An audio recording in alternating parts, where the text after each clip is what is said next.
In this video I'd like to discuss a couple of WordPress myths. Now, I call them WordPress myths because a lot of people believe these things are true, and I personally don't. I don't see it in my own sites. So as I tell you what these myths are, I'll show you real examples from my own website, and you can decide for yourself whether they're fact or fiction. Okay, myth number one is that with WordPress sites you have to update the site daily, or some people say weekly or whatever. Otherwise Google will stop coming to the site. It'll stop spidering the site so often. That's the first myth I would like to try to dispel. Okay, here I am inside my WordPress dashboard for the website I want to update.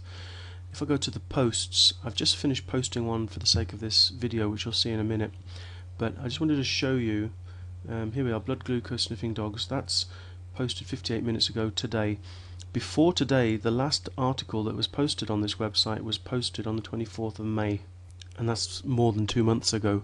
So this site has not been updated for 2 months. Prior to that post, the previous posts were posted in April. So this site isn't being updated regularly. Until today it hadn't been updated for 2 months. So let's have a look and see what happens when I created this article. I was looking through my feed daemon for some of the topics that are interesting to my bloodsugarddiabetes.com website, and I found this interesting story here. Basically it's about service dogs that are used to sniff out glucose levels in the blood, and this story is about a 12-year-old girl who has a dog, a German Shepherd, that basically sniffs her throughout the day or throughout the night. I haven't read the whole article yet, and if the dog can sense the blood sugar levels are quite high, it then goes and alerts Hunter, that's the little girl, that goes and alerts Hunter's parents, who can then make sure she's given the appropriate insulin or whatever. So this is the story here in the feed, the feed reader. I'm going to write a short story about this, and I'm going to post it then to my bloodsugarddiabetic.com website. So I'm going to pause the video. I'll be back once the story is written. Okay, so now I've written the article. I've got 2 links in there. One's going to the source, which I'm going to make a no follow, and then just a little bit of information here about the diabetic alert dogs, who trains them, and I'm going to make that link a normal link. So the article's written. I'm going to copy it and paste it into Windows Live Writer, which is what I use, and let's select a category. Now it's difficult because diabetic pets is not really what this is about. This is about using pets to test for diabetes. However, that's the section I'm going to put it in. I could also put it into type 1 diabetes, which is basically what this girl is, or diabetes, let's have a look. In testing accessories, you know, you have to make a decision here. I'm going to put it into diabetic pets, even though it's not, and quickly type an excerpt as well. Okay, now that's the excerpt done. I'm not going to put in any tags at this point. I'm going to just bring in here the date and time on my computer. It's 9 o'clock Sunday morning. I'm going to just publish this article.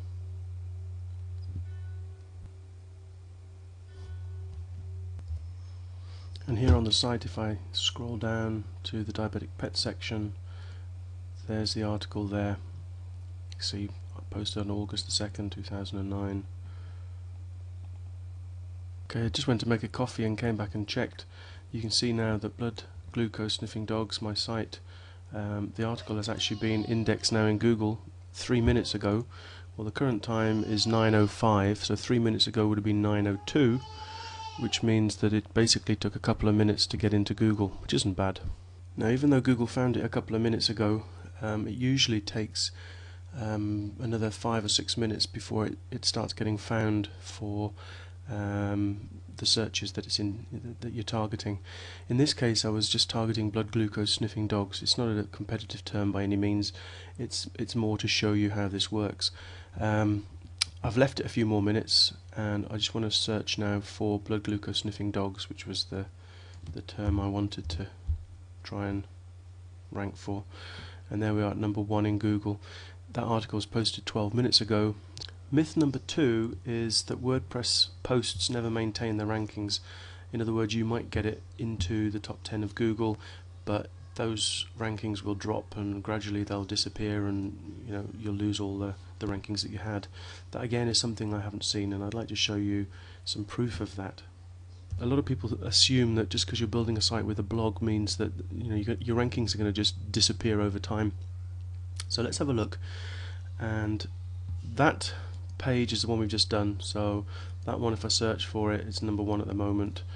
Let's have a look at the last article I created, which was Cat Reverses Diabetes. That was published on the 24th of May. So if I type in Cat Reverses Diabetes, which again is the title of the article, and it's the title, the phrase I'm trying to rank for, I always use as the title. So Cat Reverses Diabetes, okay, we're number 1. That was posted over 2 months ago, and it's still number 1.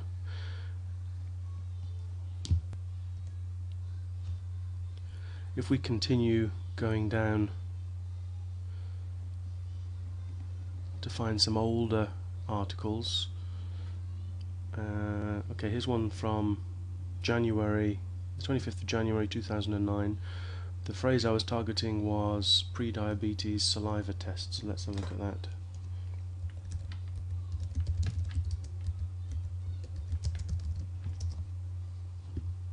And here we are at number 2 for that phrase. Let's keep going down.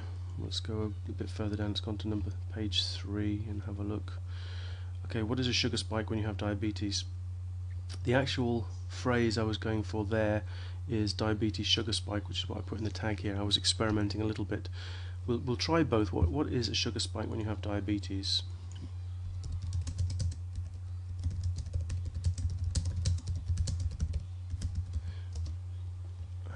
Right, we're number 1 for that. The actual phrase that I was going for was this title, diabetes sugar spike. So let's have a look.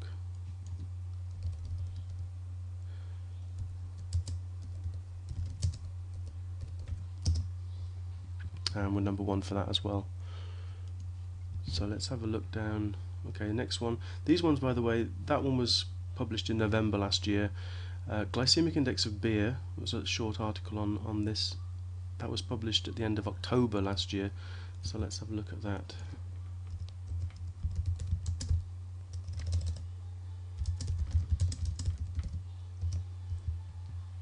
And here we are at number 3. That, I believe, used to be number 1, but as I said, rankings can come and go, but they stay there or thereabouts. So there is more competition on that than it was last October. Okay, let's pick the next one, diabetic cake mix recipes. That was on the 28th of October.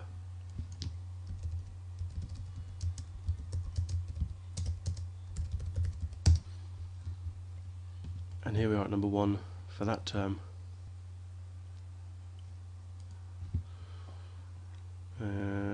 Let's take another one from about the same time, diabetes and recurring candida.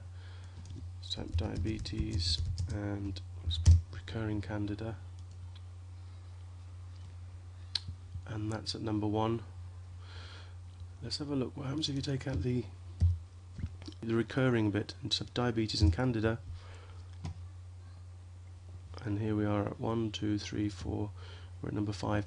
So these posts here are from October last year, and I could go further and further back and show you the same thing. Now in this video I've been showing you fairly low competition phrases, and what I found with those phrases is that over time the rankings don't slide, they stay pretty much where they were to begin with. Higher competition phrases, they're a little bit more complicated, they take a bit more work and they don't rank as well to begin with, but as you add more content to your website, the content is structured so that that new content supports the more competitive pages, and those more competitive pages then start to rise through the rankings as well.